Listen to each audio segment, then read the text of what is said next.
So hello what's up, कैसे हैं आप सब। स्वागत है आप सबका आज के इस रिवीजन सेशन में, जहां हम रिवाइज करेंगे सर क्या एसए 600।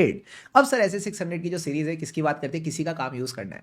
हमें किसी का काम यूज करना है तो एसए 600 बोलता है using the work of another auditor. आप किसी अदर ऑडिटर का काम यूज करने वाले हो तो इसको कैसे याद रखेंगे। ये 600 नहीं है, ये है ओ ओ। ओ ओ का क्या मतलब है, ओ फॉर अदर ऑडिटर। हम कहीं ना कहीं अदर ऑडिटर का काम यूज करेंगे, ठीक है सर।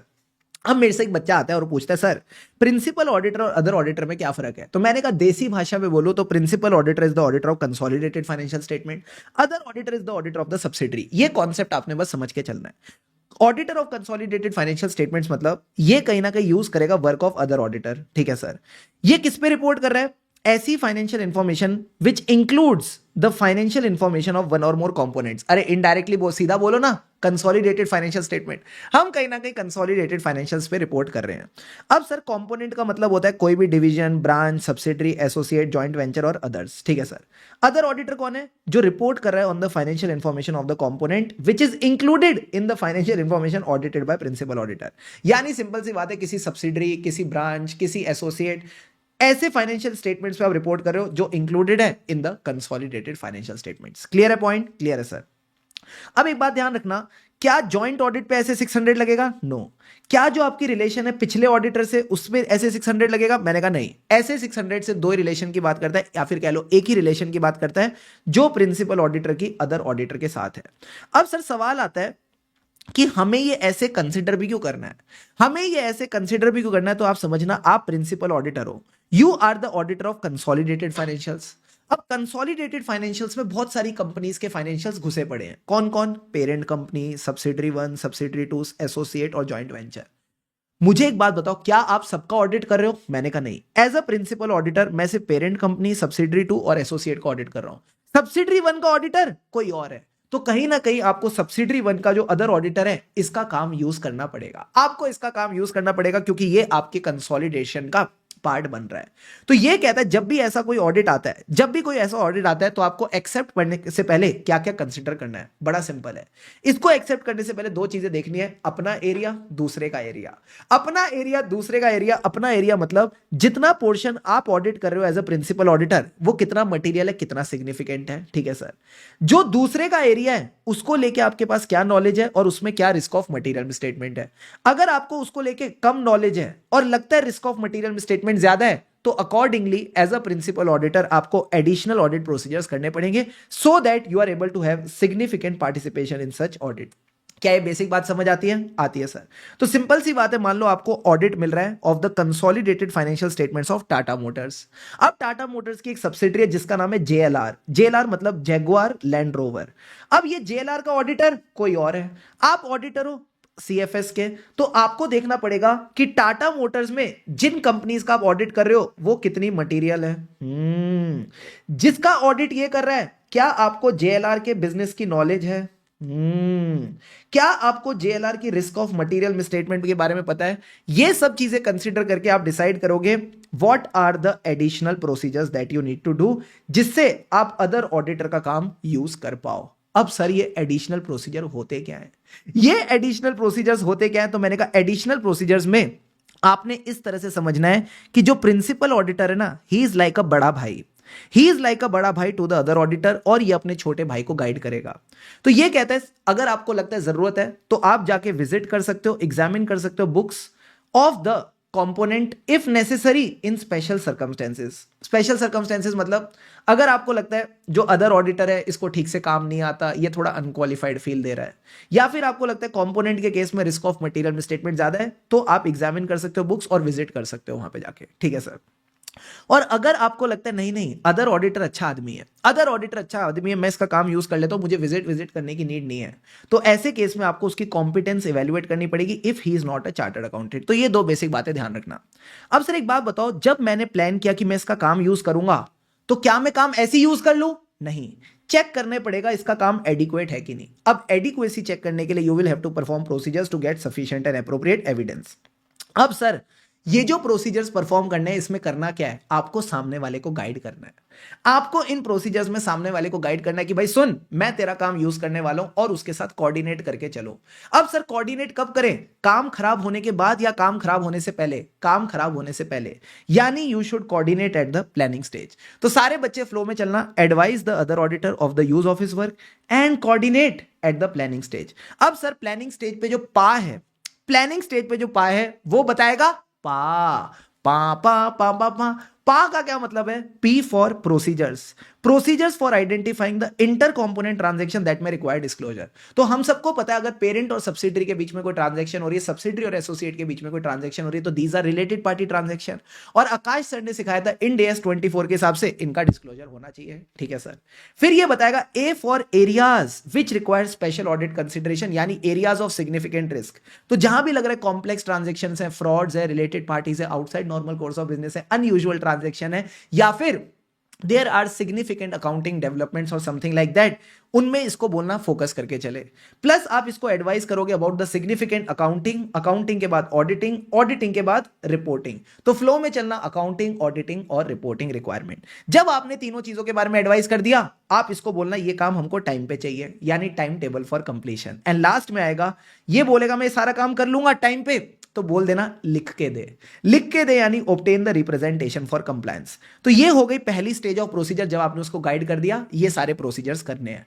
अब उसका काम चेक करो, अब उसका काम चेक करो कि जो प्रोसीजर आपने बताए थे क्या वही प्रोसीजर उसने परफॉर्म करें कि नहीं। जो प्रोसीजर आपने बताए थे वही प्रोसीजर उसने करें कि नहीं। Now you need to check his procedure. कैसे चेक करें, डिस्कस करो, भाई भाई बता भाई क्या क्या प्रोसीजर तूने करे, तो यू कैन डिस्कस, या उससे रिटर्न समरी ले लो उसने क्या क्या प्रोसीजर करे इन द फॉर्म ऑफ क्वेश्चनएयर और चेकलिस्ट। जरूरत पड़े तो अगेन आप विजिट कर सकते हो। Deal done, done sir. अब सवाल आता है उसका काम कितना चेक करना है। सर ये दो चीजों पर डिपेंड करेगा, सर्कमस्टेंसेस कैसे हैं, ऑडिटर कैसा है। सर्कमस्टेंसेस कैसे हैं, ऑडिटर कैसा है। अगर सर्कमस्टेंसेस के हिसाब से रोमम ज्यादा है तो टेस्टिंग ज्यादा होगी, अगर ऑडिटर नालायक है तो अगेन टेस्टिंग ज्यादा होगी, बट अगर लगता है नहीं नहीं ऑडिटर कॉम्पिटेंट है तो फिर कम टेस्टिंग में भी काम चल जाएगा। अब सर पता कैसे चलेगा ऑडिटर कितना कॉम्पिटेंट है, you can review the previous audit work. आप उसका प्रीवियस ऑडिट वर्क रिव्यू करके चल सकते हो। तो अगर आप अपने नोट्स पे आओगे तो फटाफट एक बार इन पॉइंट्स को मेरे साथ वापस रिवाइज कर लो। जरूरत पड़ेगी तो हम विजिट करेंगे, एग्जामिन करेंगे books of accounts if necessary in special circumstances. अगर आप उसका वर्क यूज कर रहे हो तो उसकी कॉम्पिटेंस चेक कर लेना, अगर वो सीए नहीं है, सीए है तो हम मान के चलते हैं कॉम्पिटेंट है। अब सर अगर वर्क यूज करना है तो चेक कर लो क्या वो एडिक्वेट है क्या नहीं, इसके लिए आपको एविडेंस लगेगा। अब सर एडिक्वेसी के लिए क्या करें, उसको गाइड करो एट द प्लानिंग स्टेज और उसको बताओ किसके बारे में, पा के बारे में। पा का मतलब क्या है, P for procedures for identifying intercomponent transaction which require disclosure. A for areas which require special consideration. A for accounting, auditing, auditing के बाद reporting requirement. ये सब चीजें उसको बोल देना टाइम पे करे और उसके लिए रिप्रेजेंटेशन। पहले हमने उसको काम बता दिया, अब उसका काम चेक करो बाय डिस्कसिंग और रिव्यू और रिटर्न समरी थ्रू अ क्वेश्चनएयर और चेकलिस्ट। जरूरत पड़ी तो विजिट भी कर लेंगे। ठीक है बॉस, ठीक है सर। अब सर एक बात बताओ, कितनी प्रोसीजर्स करने, ये डिपेंड करेगा दो चीजों पे, circumstances of the engagement and knowledge about the competence of other auditor. यहां तक क्या सारी बातें क्लियर हैं? Is everything till here clear to all of you? Yes sir, एकदम बढ़िया तरीके से यहां तक क्लियर है। अब सर इसी से मिलता जुलता एक छोटा टॉपिक और कर लेते हैं, क्या, role of the principal auditor and other auditor. Role of the principal auditor and other auditor. तो मुझे एक बात बताओ, ये जितनी बातें प्रिंसिपल ऑडिटर को गाइड करनी है, ये जितनी बातें प्रिंसिपल ऑडिटर को गाइड करनी है, क्या ये अदर ऑडिटर के कान में जाके बताएगा? मैंने कहा नहीं, रिटर्न में देगा। He will issue a return communication to other auditor. ठीक है सर। तो कोऑर्डिनेशन करने के लिए देगा रिटर्न कम्युनिकेशन। ठीक है सर। अब सामने वाले की तरफ जब आपने हाथ बढ़ाया है तो वो भी हाथ बढ़ाएगा। जब प्रिंसिपल ऑडिटर अदर ऑडिटर के साथ कोऑर्डिनेट करे तो ये भी प्रिंसिपल के साथ कोऑर्डिनेट करेगा, यानी he should also coordinate with the principal auditor. अब सर कोऑर्डिनेशन में दो बातें ध्यान रखना, अगर इसको कोई भी सिग्निफिकेंट फाइंडिंग्स मिलती है तो ये अदर ऑडिटर को बताएगा। अब इसका एग्जांपल मैं आपको रिवाइज कराता हूं। ठीक है सर।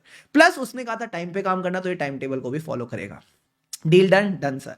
अब जब इसने सिग्निफिकेंट फाइंडिंग्स बताई तो सर सेकंड पॉइंट में हम भी अदर ऑडिटर को बताएंगे कुछ ऐसे मैटर्स जिससे हमें लगता है कि यार इसके काम पे इंपैक्ट आ सकता है, यानी that can have a important bearing on the other auditor's work. So for example मुझे एज अ प्रिंसिपल ऑडिटर एक रिलेटेड पार्टी ट्रांजैक्शन मिली जहां पे मुझे लगता है subsidiary is involve in this related party transaction, तो मैं अदर ऑडिटर को बोलूंगा भाई ये जो रिलेटेड पार्टी ट्रांजैक्शन है सब्सिडरी वाली, इसका कॉन्ट्रैक्ट चेक कर लेना क्या ये आर्म्स लेंथ प्राइस पे है या नहीं। ठीक है सर।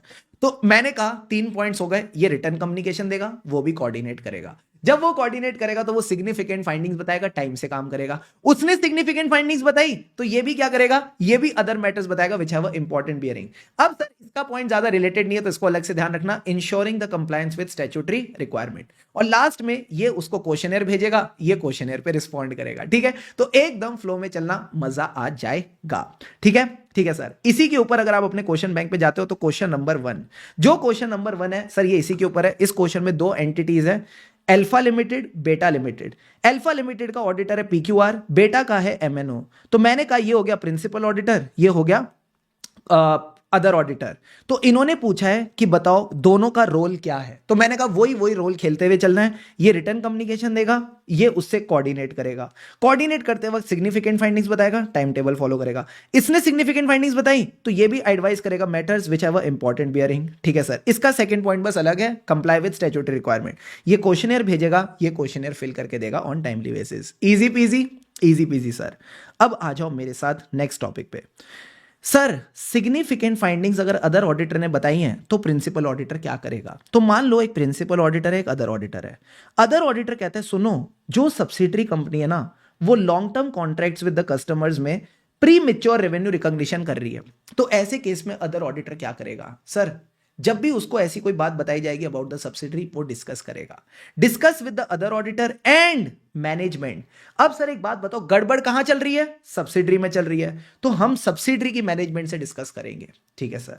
अब जब आपने डिस्कशन कर ली तो आपके मन में क्या आ रहा है, सर अगर कॉन्ट्रैक्ट्स में गलत रेवेन्यू रिकॉग्निशन हो रही है ना तो इन कॉन्ट्रैक्ट्स को ठीक से चेक करो। अगर लगता है कस्टमर से रेवेन्यू रियलाइज हो चुका है तो कस्टमर से कंफर्मेशन भी ली जा सकती है कि क्या रेवेन्यू रिकॉग्नाइज कर लेना चाहिए या नहीं। तो मैंने कहा डिस्कशन पे मत रुक जाना, आपको करने पड़ेंगे सप्लीमेंट्री प्रोसीजर। अब ये सप्लीमेंट्री प्रोसीजर डिपेंड करेंगे सर्कमस्टेंसेस में, और कौन करेगा, प्रिंसिपल ऑडिटर भी कर सकता है, अदर ऑडिटर भी कर सकता है। तो ये एक बारीक चीज आप ध्यान रख के चलोगे। क्लियर है बॉस, क्लियर है सर। अब आखिरी में 2-3 पॉइंट्स और ध्यान रखना। डॉक्यूमेंटेशन, डॉक्यूमेंटेशन में क्या करेंगे सर, जिस कंपोनेंट का ऑडिट आपने नहीं ऑडिट किया, जिस कंपोनेंट का ऑडिट आपने नहीं किया, किसी और अदर ऑडिटर ने किया, उस कंपोनेंट का नाम, फिर उसको लेके आपने क्या प्रोसीजर्स करे, क्या कंक्लूजन निकाले, बेसिक बातें डॉक्यूमेंट कर लेना। इसमें एग्जांपल के तौर पे आप एग्जांपल लिख सकते हो, रिजल्ट्स ऑफ द डिस्कशंस और रिटर्न समरी। सर ये तो वही बात है जो ऊपर लिखी हुई थी, ये तो वही बात है जो ऊपर लिखी थी कि वर्क कैसे चेक करेंगे, डिस्कस करके और रिटर्न समरी लेके। हाँ, यही सेम टू सेम चीज, यही सेम टू सेम चीज आपके डॉक्यूमेंटेशन का भी पार्ट बनेगी। सो कंपोनेंट, प्रोसीजर्स, कंक्लूजन, प्रोसीजर के 2 एग्जांपल, डिस्कशन और रिटर्न समरी देख ली इन द फॉर्म ऑफ क्वेश्चनएयर और चेकलिस्ट। और सर अगर अदर ऑडिटर की रिपोर्ट मॉडिफाइड है, मॉडिफाइड यानी उसमें डिस्क्लेमर ऑफ ओपिनियन है, एडवर्स ओपिनियन है या क्वालिफाइड ओपिनियन है, तो आपने उसके साथ कैसे डील किया, आप उस चीज को इग्नोर तो नहीं कर सकते, कैसे आपने डील किया ये आप डॉक्यूमेंट करके चलो। ठीक है सर। लास्ट में आता है सर अगर हमारे ऑडिट प्रोसीजर्स हमने लिमिटेड करे, मान लो आपने कोई काम चोरी करी, तो क्या इसके रीजंस डॉक्यूमेंट करने, answer is no, this is not to be documented if an auditor has performed limited audit procedure, principal auditor की बात कर रहा हूं, then those reasons need not be documented. अब आता है सर लास्ट पार्ट, सब बच्चों के चेहरे पे मुस्कान, रिपोर्टिंग। रिपोर्टिंग के केस में अगर प्रिंसिपल ऑडिटर कंक्लूड करता है अदर ऑडिटर का वर्क वो यूज नहीं कर सकता, प्लस एडिशनल प्रोसीजर से भी सफिशिएंट एंड एप्रोप्रिएट एविडेंस नहीं मिल रहा, तो बताओ कौन से 2 ओपिनियन पॉसिबल है, डिस्क्लेमर और क्वालिफाइड। एडवर्स ओपिनियन तो जब होता है जब एविडेंस मिल चुका होता है, तो यही 2 ओपिनियन पॉसिबल है। अगर अदर ऑडिटर ने मॉडिफाइड रिपोर्ट दी तो ऐसे केस में हम क्या बोलते थे सर, हम चेक करेंगे कंसोलिडेशन लेवल पे कि क्या मैटर मटेरियल है या नहीं। सब्सिडरी लेवल पे तो मटेरियल है, बट क्या कंसोलिडेशन लेवल पे वो मटेरियल है कि नहीं। तो इसको लिखने का लहजा देखना, we will consider the nature and significance of the matter in relation to the financial information of the entity. तो अगर लगता है मैटर ज्यादा इंपॉर्टेंट है, सिग्निफिकेंट है, तो फिर हम भी अपनी रिपोर्ट को मॉडिफाई करके चल सकते हैं। अब लास्ट में एक छोटा सा टॉपिक आता है डिवीजन ऑफ रिस्पॉन्सिबिलिटी, मैं इस पे आपको क्वेश्चन भी कराऊंगा। जो अदर ऑडिटर का वर्क है उसके लिए कौन रिस्पॉन्सिबल है, other auditor. Principal auditor responsible नहीं है अनलेस उसको लगता है कोई सस्पिशियस सर्कमस्टेंसेस थे जहां अदर ऑडिटर के काम पे रिलाय नहीं करना चाहिए था। प्लस रिपोर्ट में क्लियरली लिखी होनी चाहिए डिवीजन ऑफ रिस्पॉन्सिबिलिटी, किस तरह से, कितना ऑडिट ऐसा है जो अदर ऑडिटर ने किया, it can be in the form of number of branches और डिविजन्स। प्लस अगर प्रिंसिपल ऑडिटर को कोई भी अदर ऑडिटर के काम में मटेरियल डिस्क्रिपेंसीज दिखती हैं, उसकी रिपोर्टिंग में कोई भी मटेरियल डिस्क्रिपेंसीज दिखती है, तो इसके बारे में वो अदर ऑडिटर को बताएगा और अपनी ऑडिट रिपोर्ट में भी इंक्लूड करके चलेगा। ये एक बारीक चीज बस समझ के चलना, ये एक बारीक चीज बस समझ के चलना। अब मैं आपको 2 तड़कते भड़कते क्वेश्चन कराता हूं, क्वेश्चन नंबर 2 बस रीड करके चलना, ये स्टडी मटेरियल में नहीं है। Then comes question number 3, it is a direct question जो मैंने आपको ऑलरेडी कवर करा दिया। अब आता है क्वेश्चन नंबर 4, प्यारा क्वेश्चन है ये सर, आपके स्टडी मटेरियल का नया नया क्वेश्चन है, फोकस करना। CA Saurabh is the engagement partner जो ऑडिट कर रहा है बीबीआई बैंक का। सर ये बीबीआई बैंक का ऑडिट कर रहा है एंड बैंक की 1034 ब्रांचेस है। तो मैं क्या बोल दूं, ये जो बैंक का ऑडिटर है ये प्रिंसिपल ऑडिटर हो गया, और जो ब्रांच के ऑडिटर है ये सब क्या हो गए, ब्रांच के ऑडिटर्स हो गए अदर ऑडिटर। ठीक है सर।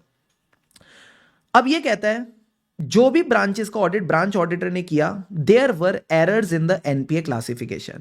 जो भी ब्रांचेस का ऑडिट किसी और ऑडिटर ने किया वहां पे गलतियां निकली इन एनपीए क्लासिफिकेशन, जो ब्रांच ऑडिटर ने पॉइंट आउट नहीं करी। ठीक है सर। जब आप as a principal auditor overall review कर रहे थे तो भी आपको ये एरर्स नहीं मिले। स्टैट्यूटरी ऑडिटर ने कुछ सॉफ्ट कॉपीज मंगवाई थी इंटरनल इंस्पेक्शन रिपोर्ट की, कॉन्करेंट ऑडिट रिपोर्ट की, वहां भी ये गलतियां नहीं मिली। तो मुझे बताओ ये जितनी भी गलतियां, क्या स्टैट्यूटरी ऑडिटर इसके लिए लायबल होगा? Come on, the answer is no. अभी अभी आपको रिवाइज कराया कि जो वर्क ऑफ अदर ऑडिटर है उसके लिए प्रिंसिपल ऑडिटर रिस्पॉन्सिबल नहीं है unless there are some special circumstances या फिर suspicious circumstances about the reliability of other auditor's work. तो यही बात आप यहां पे लिखोगे, as per SA 600 principal auditor will not be responsible, जो भी काम अदर ऑडिटर का है unless there are some suspicious circumstances. ठीक है सर। तो इसको क्या करना चाहिए, ऐसे केस में इसको क्लियरली स्टेट करनी चाहिए डिवीजन ऑफ रिस्पॉन्सिबिलिटी कि कितना ऑडिट किसी और ने किया। तो यही बात यहां पे आपके क्वेश्चन बैंक में भी लिखी है, he should base his opinion on the financial information of the entity on their reports and clearly state the division of responsibility. कैसे clearly? By indicating the extent to which the components are audited by other auditor. This can be in the form of number of divisions, branches, subsidiary और other component. बात समझ आती है? आती है sir. Second part कहता है what are the precautions to be taken by expressing the opinion. तो बस इतना बोले, अपने ओपिनियन में वो क्लियरली लिखे कि 1034 ब्रांचेस जो थी ये इसने ऑडिट नहीं की, they were audited by the branch auditor. क्या ये मीठा मीठा पॉइंट क्लियर है? क्लियर है सर। एक और बढ़िया क्वेश्चन है MTP2 May 24। अगेन ये स्टडी मटेरियल में नहीं है बट क्योंकि रीसेंट MTP का है तो इसको इग्नोर नहीं कर सकते। ठीक है सर। क्वेश्चन नंबर 5, सारे बच्चे फोकस करो। सर यहां पे दो ऑडिटर हैं, सोनी और Rahul. Soni is the principal auditor, Rahul is the other auditor. अब सर सोनी ना थोड़ी बेवकूफों वाली बातें करती है। क्या बात करो सर? हाँ देखो सोनी ने क्या किया। सीए सोनी कहती है that for the purpose of auditing the consolidated financial statement, या तो उसकी फर्म पूरे फाइनेंशियल स्टेटमेंट्स का ऑडिट करेगी, पेरेंट का, सब्सिडरी का, सबका ऑडिट यही करेगी, या फिर अगर ये सब्सिडरी का ऑडिट नहीं कर रही तो इसको सब्सिडरी के ऑडिटर के वर्किंग पेपर चाहिए। तो क्या मैं बोल दूं इस क्वेश्चन में दो पार्ट्स कवर हो गए? हाँ सर। पहला पार्ट तो ये कवर हो गया, क्या इसको पूरे सीएफएस का ऑडिट करने की जरूरत है? Answer is no. ये दूसरे ऑडिटर के वर्क पे रिलाय कर सकती है। अब दूसरे ऑडिटर के वर्क पे रिलाय करने के लिए क्या ऑडिट प्रोसीजर होते हैं वो हम ऑलरेडी डिस्कस कर चुके हैं, वो आप इसे आंसर का पार्ट बना दोगे। Second part of the question, क्या दूसरे ऑडिटर के वर्किंग पेपर आप हड़प सकते हो? नहीं सर। SQC1 ऐसे 230 ने सिखाया था जो ऑडिटर के वर्किंग पेपर होते हैं वो उसकी प्रॉपर्टी होती है, किसी और की नहीं। तो अब इस आंसर को कैसे प्रेजेंट करना है, सारे बच्चे मार्किंग करते हुए चलना, मजा आएगा। सबसे पहले ऐसे 600 की रेफरेंस आ जाएगी। आप बोलोगे हम उसके काम पे रिलाय कर सकते हैं unless there are some special circumstances. अब सर ये कुछ ऑडिट प्रोसीजर खा गए, कौन कौन से? पा वाले, procedure for identifying inter component transaction, areas requiring special consideration, accounting auditing reporting requirement, ये सारा पार्ट ये लोग खा गए। टाइम पे काम करना खा गए, रिप्रेजेंटेशन खा गए। इन्होंने सीधा अपना आंसर स्टार्ट किया कि कैसे चेक करेंगे। कैसे चेक करेंगे यानी आप डिस्कशन कर सकते हो या रिटर्न समरी देख सकते हो in the form of questionnaire और चेकलिस्ट। कितना चेक करेंगे डिपेंड करेगा circumstances and competence of other auditor. ये बात समझ गए? हाँ सर। फिर इन्होंने एक और टॉपिक इसमें ऐड कर दिया, सिग्निफिकेंट फाइंडिंग्स वाला। सर सिग्निफिकेंट फाइंडिंग्स वाला कौन सा? मैंने कहा ये वाला टॉपिक, कि जब भी एक अदर ऑडिटर प्रिंसिपल ऑडिटर को कुछ गड़बड़े बताता है तो प्रिंसिपल ऑडिटर डिस्कस करेगा with the other auditor and management of subsidiary company. ठीक है सर। प्लस वो सप्लीमेंट्री प्रोसीजर कर सकता है, या तो खुद करेगा या अदर ऑडिटर करेगा। यही चीज इन्होंने इस आंसर का पार्ट बना दिया। तो प्लीज ध्यान रखना, अगर सिग्निफिकेंट फाइंडिंग्स पता चलती है तो discuss with the other auditor and the management of the component. ठीक है सर। हम सप्लीमेंट्री टेस्ट भी कर सकते हैं एज पर द सर्कमस्टेंसेस, या तो प्रिंसिपल ऑडिटर या अदर ऑडिटर। तो जो सोनी सोच रहा है कि भाई उसको पूरा ऑडिट करना पड़ेगा सीएफएस का, वो गलत है। कंपोनेंट का ऑडिट कोई और कर सकता है। अब वर्किंग पेपर वाले पार्ट पे आ जाओ। ऐसे 230 और SQC1 यहां पे बैंड बजाएंगे, कहेंगे audit documentation is the property of the auditor. अगर वो चाहे अपनी डिस्क्रिशन पे कुछ एक्सट्रैक्ट्स क्लाइंट्स को दे सकता है, बट याद रहे this should not undermine the validity of work, कहीं उसके काम पे उंगली ना उठे, और अगर वो अश्योरेंस एंगेजमेंट कर रहा है तो उसकी इंडिपेंडेंस पे उंगली ना उठे। ये एक छोटी सी बात आपको ध्यान रखनी है। क्लियर है बॉस? क्लियर है सर। तो अगर मैं बोलूं ना 100 बात की एक बात, 100 बात की एक बात, ये वाला जो चैप्टर है ये मेनली आपने ऐसे समझ के चलना है। इसमें बस 2-3 ऐसे टॉपिक्स हैं जिनका आपको अच्छे से लर्निंग होनी चाहिए। सर कौन कौन से? सबसे पहले तो ये वाला टॉपिक कि दोनों का रोल क्या है, ठीक है सर। सेकंड टॉपिक जो इनके ऑडिट प्रोसीजर्स है, जो इनके ऑडिट प्रोसीजर है स्टेज 1 और स्टेज 2, ये याद होने चाहिए। एंड तीसरी चीज जो आपको अच्छे से याद होनी चाहिए कि ऑडिट एक्सेप्ट करने से पहले आप क्या देखोगे, 3-4 चीजें देखेंगे। अपना एरिया की मटीरियलिटी, दूसरे के एरिया की नॉलेज और रोमम, एंड उसके बाद क्या एडिशनल प्रोसीजर करने की जरूरत है। अगर आप ये 3-4 टॉपिक भी ध्यान रखते हो और बाकी चीजें बस समझ के भी चलते हो तो आपकी नैया ऐसे 600 में पार लग जाएगी। ठीक है, ठीक है सर। तो मेरी पूरी कोशिश थी इस छोटी सी प्यारी सी रिवीजन में आपको सारे कॉन्सेप्ट्स रिवाइज करा दूं along with the good questions, ताकि ऐसे 600 पे आपको बढ़िया वाला कंफर्ट आ जाए। एंड आई होप आ गया होगा। अगर वीडियो अच्छी लगे तो डू लाइक इट, कमेंट करके जरूर जाना, because that acts as my motivation to bring out more and more प्यारी प्यारी videos for all of you. And yes, इसी तरह आगे बढ़ते रहो, खुशी से पढ़ते रहो, क्योंकि खुशी से पढ़ेंगे तभी आगे बढ़ेंगे। अभी तो अगर चैनल को सब्सक्राइब नहीं किया तो do subscribe it for more such videos. लगे रहो मित्रों, लगे रहो।